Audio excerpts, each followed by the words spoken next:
Bonsoir madame, bonsoir messieurs, bonsoir mademoiselle. Bienvenue sur Tempo Afrique TV. Merci de nous avoir rejoints live en Tempo Afrique TV. Aujourd'hui, nous allons parler largement de la situation du Burkina. Et de ce fait, j'ai un invité aujourd'hui dans mon studio, un invité de marque.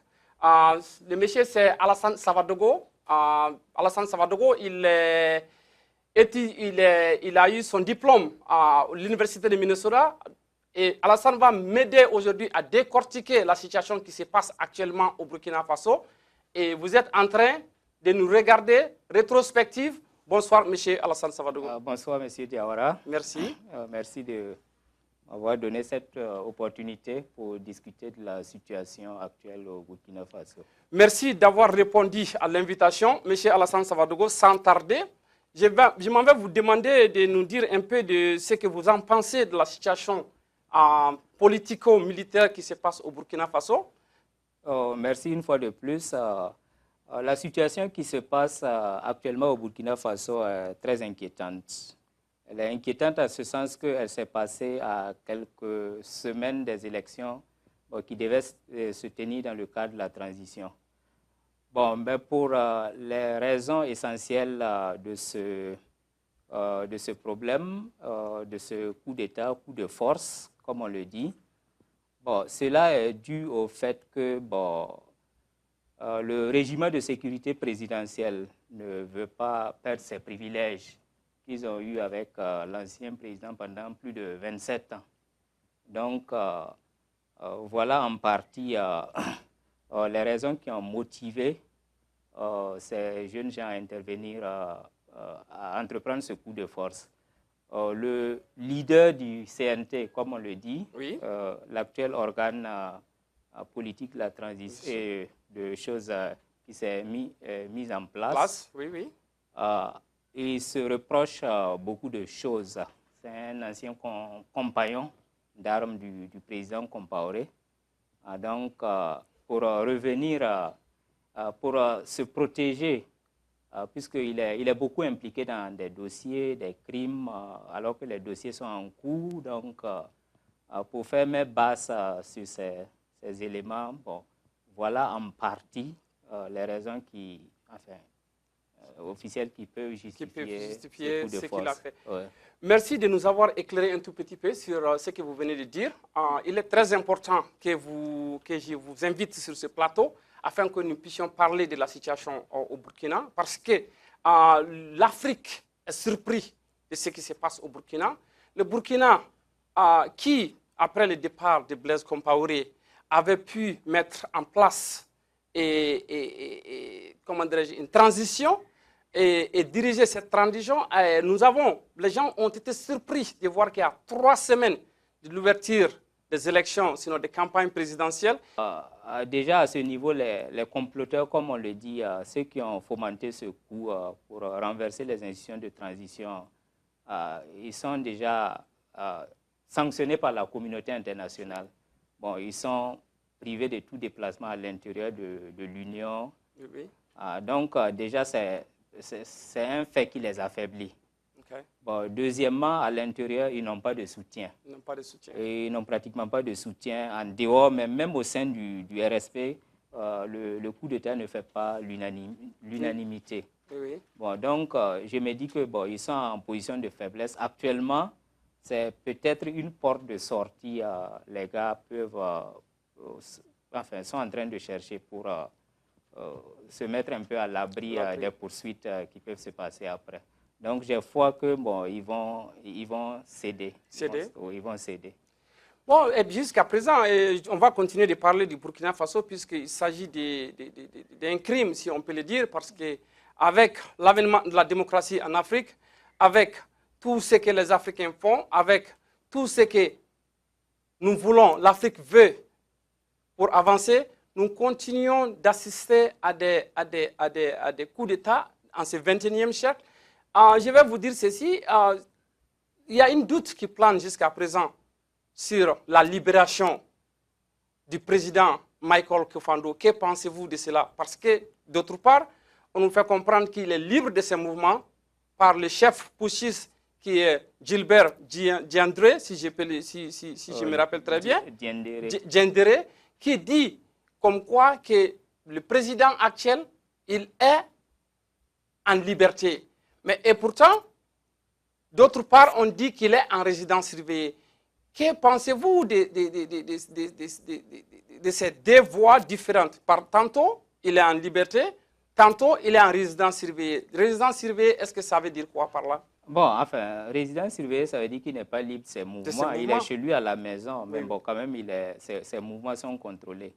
Bon, je suivais la presse ce matin. Bon, je lisais sur le Faso Net, le président du CNT qui est le Conseil national de transition, bon, de même que le porte-parole du Balai citoyen, qui est un mouvement de la société, une association de la société civile. Il disait en fait que le président Kafando a été juste déplacé de là où il était séquestré à son domicile de fonction. Bon, sinon, en fait, il n'est pas libre de ses mouvements parce que même pour le joindre au téléphone, ce n'est pas possible. Et ce matin même, les médiateurs de la CEDEAO sont allés lui rendre visite, y compris ils étaient accompagnés par des journalistes, bon, mais les journalistes n'étaient pas autorisés à lui poser des questions. Donc, ça veut dire que bon, il est en résidence surveillée, il est toujours sous contrôle. Sous contrôle. Oui.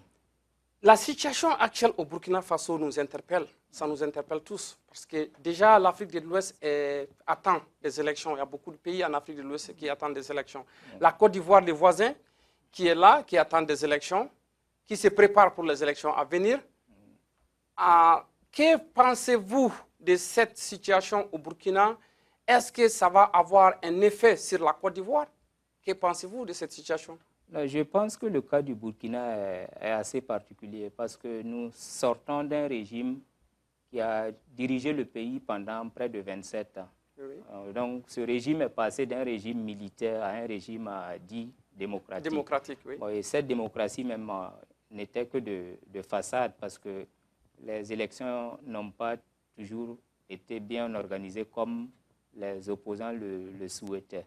Bon, c'est un régime qui a commis suffisamment de crimes de sang, crimes économiques, et les dossiers, même avec la commission de réconciliation et de réforme, ils ont mentionné beaucoup de crimes et il y a même des témoins, il y a eu beaucoup de témoignages. Oui.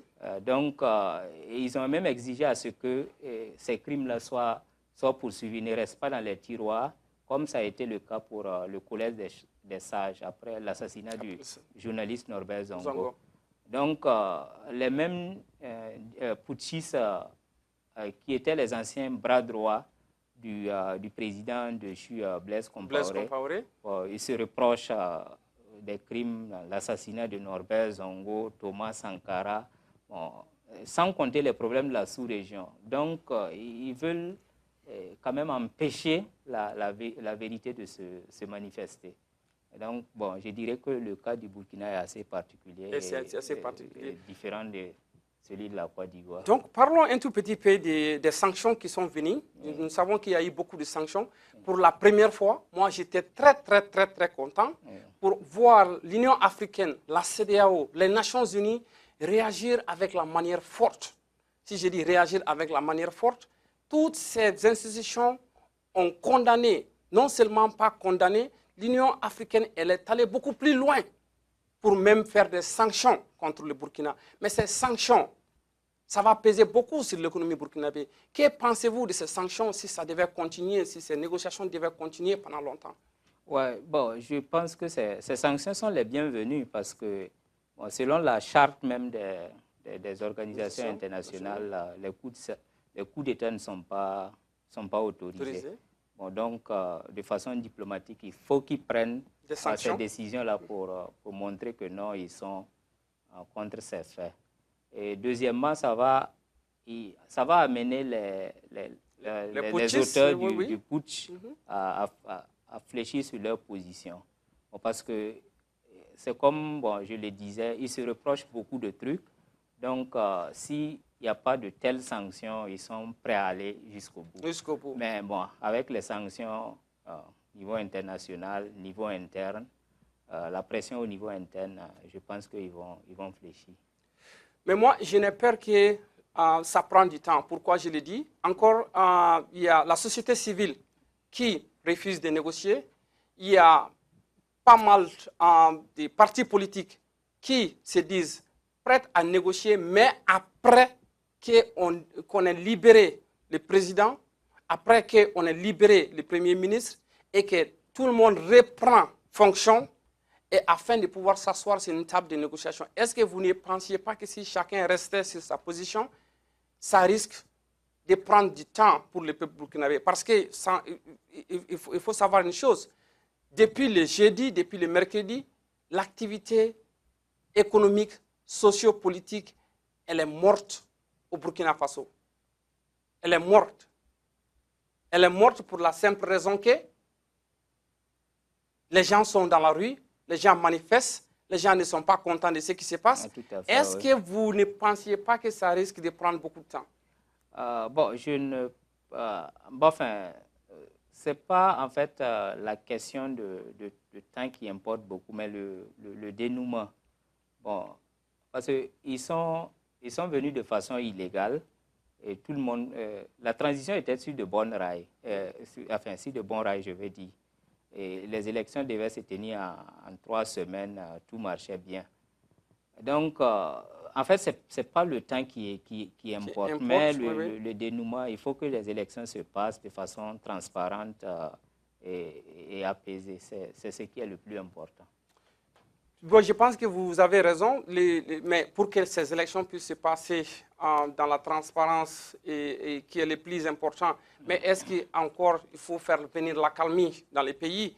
Il faut, moi, mon inquiétude, elle est quoi? Elle est que si tout le monde restait sur sa position, dire que bon, en tant que la transition ne revient pas pour prendre les destinées du pays, nous n'allons pas négocier. Ça risque d'être encore un Mali à côté où il faut aller faire des va-et-vient pour faire un sommet afin de pouvoir décamper ou décrisper cette situation pour pouvoir avancer de l'avant. Bon, en fait, ils ont avancé les raisons qu'il y a eu des exclusions, bon, que les élections n'étaient pas de façon inclusive. Bon, je pense qu'à ce niveau, on peut permettre bon, aux anciens dignitaires de se représenter. Là, c'est des options, mais pas de sorte à laisser ces putschistes-là organiser les élections parce qu'ils sont capables de les manipuler en leur faveur. Donc, je pense qu'il peut y avoir quelques amendements, bon, juste pour leur faire savoir que non, bon, leur inspirer un peu confiance. Puisqu'ils disent que les principales raisons, c'est l'exclusion. On peut inclure ces candidats, tout en sachant même que bon, ils ne vont pas faire le score, parce que c'est un parti qui, en fait, quand on regarde, ils ont été vomis par le peuple. Donc, je pense qu'on peut leur permettre de se présenter, mais pas laisser les putschistes organiser les élections. Bon, nous allons continuer avec le même sujet sur le Burkina Faso. Avant de parler à ce qu'on laisse les putschistes représenter, il va falloir d'abord décamper cette situation qui, moi, je trouve qui tarde à venir parce que, quant à moi, il y a des sanctions, il y a des pressions de gauche à droite et partout. Il y a toutes ces organisations qui l'ont condamné avec la fermeté, la plus grande fermeté. Il y a le peuple burkinabé même qui ne suit pas ces gens dans leur décision d'usurper le pouvoir. Et maintenant, nous sommes à un statu quo où moi j'ai peur que ces gens-là ne sachent où donner la tête et ils vont tout simplement rester là, se poser la question parce qu'en repliant, que va devenir la RSP? Non, ils n'ont pas le choix parce que bon, les partis politiques ont lancé la désobéissance civile tant que les institutions de la transition ne reviennent pas en place. Déjà même, toutes les activités sont paralysées. Donc, ça veut dire que, bon, en fait, quand il n'y a pas d'activité, eux-mêmes, ils ne peuvent pas gérer dans ces conditions et ils seront obligés de céder. Donc, avec le RSP qui est le régiment de sécurité présidentiel, moi, ma question maintenant à vous, est-ce que vous pensiez qu'après cette situation, la RSP doit toujours rester à la sécurité présidentielle, puisque ce sont ces gens-là qui étaient censés protéger le président, protéger les institutions de la République. Mais ce sont ces gens, par contre, qui sont les rebelles, si je peux le dire, qui se sont révoltés. Donc, est-ce que cette RSP, après ce qui vient de se passer, doit avoir la confiance du peuple encore? Bon, en fait, le RSP, c'est une armée dans une armée. On peut l'appeler aussi une milice que le président Blaise Compaoré avait mis en place pour sa propre sécurité. Bon, sinon, il était ressorti des recommandations des sages en 1998 après l'assassinat de Norbert Zongo que bon, on doit normalement démanteler cette unité et mettre en place soit la police ou la gendarmerie pour s'occuper de la sécurité du président. Mais ça n'a pas été fait. Le président leur a donné des avantages, même qui ne sont pas, c'est pas même défini dans les textes de l'armée. Juste pour, enfin, c'est pour sa sécurité. Il veut leur faveur pour qu'il protège son régime. Et tout le monde est unanime que cette armée ne doit pas exister. Parce qu'elle a une armée dans une armée. Elle a bon, il est bien vrai qu'elle est mieux entraînée, mieux équipée, mais en fait, on peut lui trouver d'autres activités qui ne rentrent pas dans le cadre de la sécurité, du président. Et c'est ce que la population même demande d'ailleurs. Parlons un peu du général Gilbert Diendéré, qui est un proche de Blaise Compaoré, qui est un compagnon, qui a été un compagnon de lutte de Blaise Compaoré, qui a été là pendant le temps de Thomas Sankara. Que pensez-vous de l'avenir de ce général d'armée qui a toujours été là et qui a d'ailleurs dit haut et fort que Blaise n'est ni près de ce que lui il vient de faire et ce que la RSP vient de faire. C'est une manière de dire parce que déjà les gens avaient cru que Blaise voulait revenir encore, puisque ayant été le bras droit de Blaise et ayant été le chef des putschistes, on avait cru qu'il voulait faire revenir Blaise, mais il dit clairement que Blaise n'est ni près de ce qu'il vient de faire. Il n'a ni appelé Blaise avant de le faire et il n'a ni appelé Blaise après avoir le fait. Que pensez-vous de cette situation? Bon, c'est tout à fait... bon, il n'y a pas de preuves palpables pour dire que non, bon, Blaise est au courant de ce qui s'est passé. Mais quand même, bon, étant un proche de l'ancien président, bon, on peut quand même émettre l'hypothèse que rien ne peut se faire sans que Blaise ne soit au courant. Bon, il est bien vrai, c'est des éléments à vérifier. Mais je pense que c'est comme je le disais et je le répète toujours, il est au cœur de beaucoup de dossiers que l'ancien président a commis. Donc, ils veulent tout faire pour protéger. Même si Blaise lui-même ne revient pas au pouvoir, ils peuvent essayer de trouver quelqu'un qui leur sera favorable pour empêcher certaines vérités de se manifester. Ouais, je pense que c'est la raison première. Donc, si nous comprenons très bien, si je vous comprends très bien, merci pour votre éclairage parce que beaucoup de téléspectateurs nous regardent présentement. Beaucoup ont lu sur les Facebook, beaucoup ont lu sur les médias, mais le fond du problème, beaucoup ne le comprennent pas. Un général Gilbert Diendéré qui a usurpé le pouvoir, si je peux le dire, il l'a fait pour une bonne cause. Mais cette bonne cause, on ne peut pas le dire ouvertement. Mais ce que vous venez de dire tout de suite, je trouve que ça a tout à fait un sens parce que s'il y a des poursuites qui doivent se faire après les élections, s'il y a un gouvernement démocratiquement élu au Burkina, il est fort possible que tout ce qui s'est passé de l'assassinat de Thomas Sankara. Et j'ajoute même qu'il a été entendu par le juge d'instruction qui suit de près le dossier Thomas Sankara. Bon, c'est lui qui a en fait dirigé le commando qui a exécuté l'assassinat. Donc, pour cela, il a été interrogé. Il il est au cœur du dossier. Donc, Donc une raison de plus pour essayer de retarder et de faire de sorte que pour que ceux qui n'ont pas été inclus, à ce qu'on les inclut tout en espérant que ces gens-là pourront être au pouvoir afin de pouvoir... Il se protège lui-même d'une manière. Oui, si je en comprends. fait, c'est pour piétiner le dossier, en fait. C'est pour piétiner le dossier, empêcher la vérité de se manifester.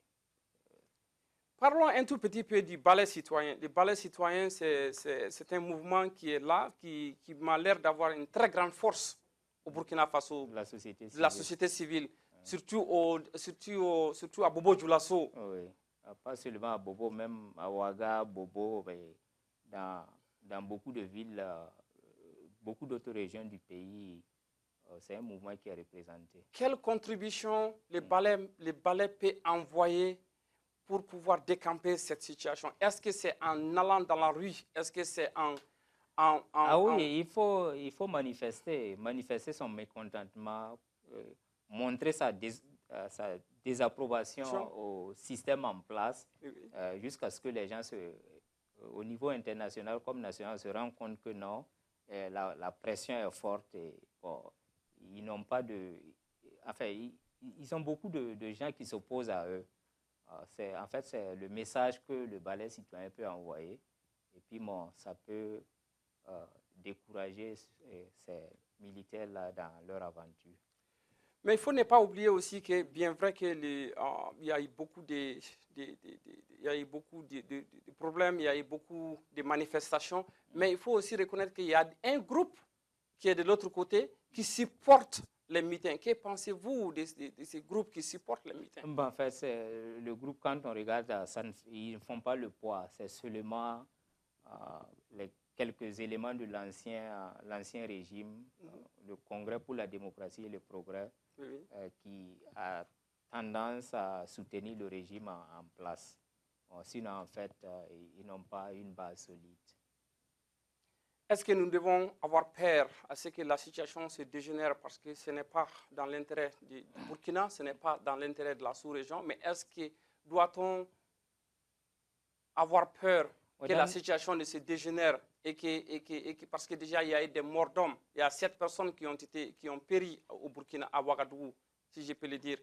Mais est-ce qu'on doit avoir peur à ce que ça ne se propage dans les autres régions du Burkina? Bon, dans les autres régions du Burkina, ils n'ont pas de support. Le RSP est seulement basé au niveau de Ouagadougou. Bon, si tu regardes même, ou bien si tu suis les informations, tu te rends compte que dans les autres villes du pays, le couvre-feu n'est pas suivi. Ça veut dire que les militaires eux-mêmes, les autres corps de l'armée ne sont pas du tout d'accord avec ce qu'ils ont fait. Donc, enfin, s'il y a dégénération, ça ne peut être qu'au niveau de Ouagadougou et à ce niveau, on peut s'inquiéter. Mais et pourtant, le général Gilbert Diendéré, son village natal aurait été saccagé, ou bien sa maison aurait été saccagée et brûlée. Oui. Donc, que pensez-vous de cela? Parce que ce que je vais dire par là, il ne faut pas que cette situation se dégénère en question ethnique ou bien que ça aille beaucoup plus loin que ça. Pas du tout. Le problème dépasse, le problème est au-delà même des questions ethniques. Bon, enfin, tu as parlé de sa maison qui a été incendiée. Oui. Ça veut dire même que dans son propre village, il n'a pas de support. Ça, c'est un. Et quand le problème s'est passé, il n'y a même pas eu de riposte. Aucun groupe favorable à lui ne s'est opposé à ce qui s'est passé. Donc, ça veut dire que, bon, il n'a pas vraiment une base qui puisse inquiéter. En dehors de quelques éléments du RSP, quelques éléments de l'ex-parti au pouvoir, bon, lui-même, il est conscient que, bon, il n'a pas un grand support. Le président du Conseil national de transition, Chérif Sy, qui affirme dire que Michael Kofando serait placé en résidence surveillée dans son appartement qui est non loin du palais présidentiel. Ousmane Sy est quelqu'un qui a un poids. Chérif Sy. Chérif Sy est quelqu'un qui a un poids, un grand poids, sa décision... C'est le troisième personnage politique. C'est le troisième personnage politique après le président. Le premier ministre, président de l'Assemblée de transition. Voilà. Ouais. Donc, que pensez-vous de cette déclaration, parce que sa déclaration a tendance à montrer comme s'il est du côté des mutins, en disant que, c'est ma lecture de la situation, en disant que le président n'a pas été libéré, d'une manière, il a tout simplement été mis en résidence surveillée. Pourquoi est-il en résidence surveillée? Bon, en fait, c'est pour... Si c'est vrai, encore une fois de plus, ouais, qu'on avait dit que... Il est en résidence surveillée parce qu'on l'a simplement déplacé du palais présidentiel à sa maison de fonction.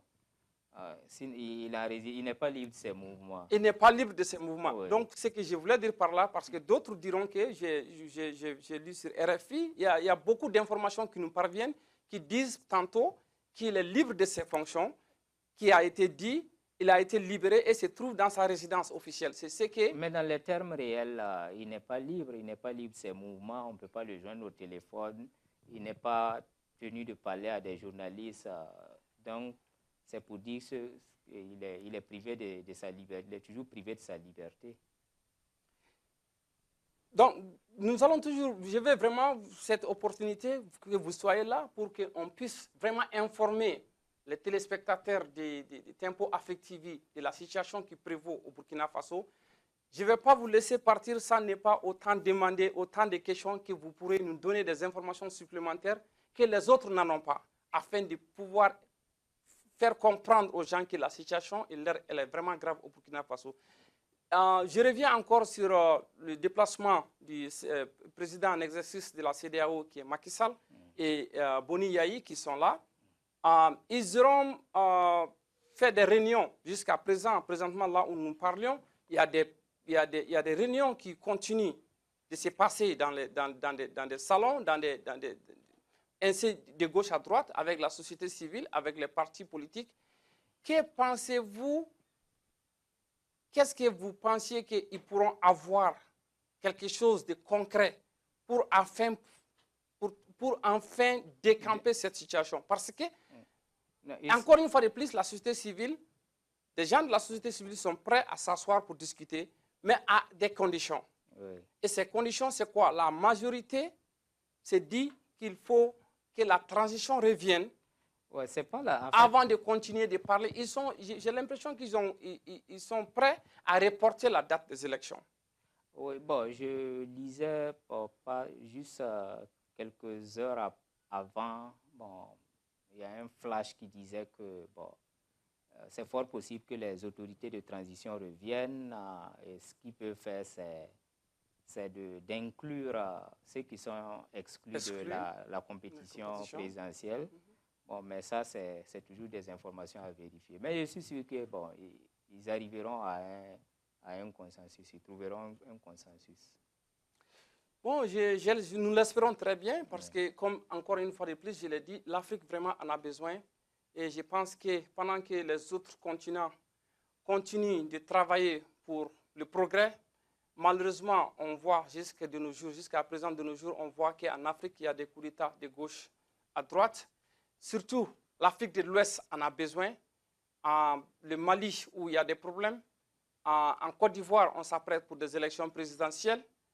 En Guinée, il y a des élections qui arrivent. Au Burkina Faso, où nous pensions que tout allait très bien, c'est passé très bien. Et à la plus grande surprise, il y a cette situation qui prévaut au Burkina. Donc vraiment, nous prions et nous espérons que cette situation se décampe le plus vite possible afin que les choses reviennent dans l'ordre parce que l'économie, elle est paralysée au Burkina. Tout à fait, oui. Tout est paralysé, ça fait depuis le mercredi passé. Oui, même avec la transition, il y a beaucoup d'activités ont été mises en veilleuse, au ralenti. Donc, on ne faisait fonctionner que quelques éléments urgents, quelques activités urgentes qu'on ne pouvait pas laisser dans les tiroirs. Aussi, de façon globale, l'économie était au ralenti. Donc, ce n'est pas en fait ça qui va venir améliorer ça. Mais si les élections se passent, je pense que bon, tout reprendra le cours normal. Merci, M. Alassane Savadogo. Merci de nous avoir fait le plaisir de répondre à ces questions. Et nous espérons vraiment que la situation au Burkina va s'améliorer le plus vite possible et que tout rentrera dans l'ordre afin que les élections présidentielles puissent être reprogrammées et que les Burkinabés aillent dans les urnes élire un président démocratiquement que tout le monde supportera. Et ce serait bien pour l'Afrique, ça serait bien pour l'Afrique de l'Ouest et ça serait bien pour la démocratie africaine. Merci d'être venu encore une fois de plus. Madame, mesdemoiselles et messieurs, c'était Alassane Savadogo et Moussa Diawara dans l'émission rétrospective de la semaine. Alassane était mon invité aujourd'hui pour répondre aux questions liées à la crise politico-militaire qui se passe au Burkina Faso. Maintenant, nous allons parler, je m'en vais vous parler de la situation qui s'est passée à la Mecque. Malheureusement, vous n'êtes pas sans savoir que chaque année, des millions de fidèles vont à la Mecque pour faire le pèlerinage. Malheureusement, il y a juste une semaine de cela, il y a un grue qui s'est abattu sur la mosquée où les fidèles s'en vont chaque fois pour faire le pèlerinage. Malheureusement, il y a eu des morts d'hommes. Nous allons vous présenter des images pour que vous puissiez voir.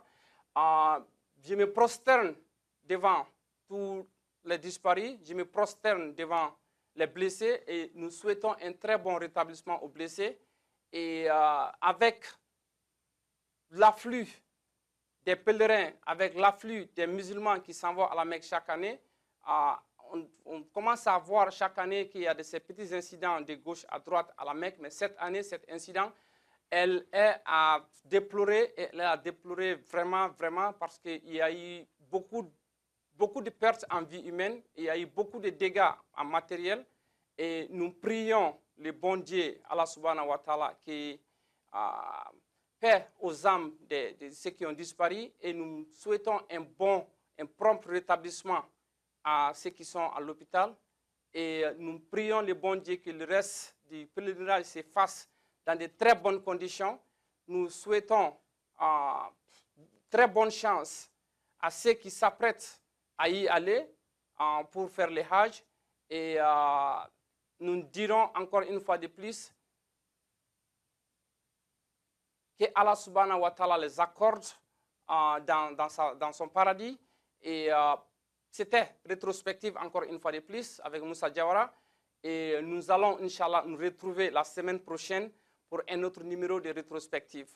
Mesdames, mesdemoiselles et messieurs, passez une excellente soirée et bonne nuit. Merci.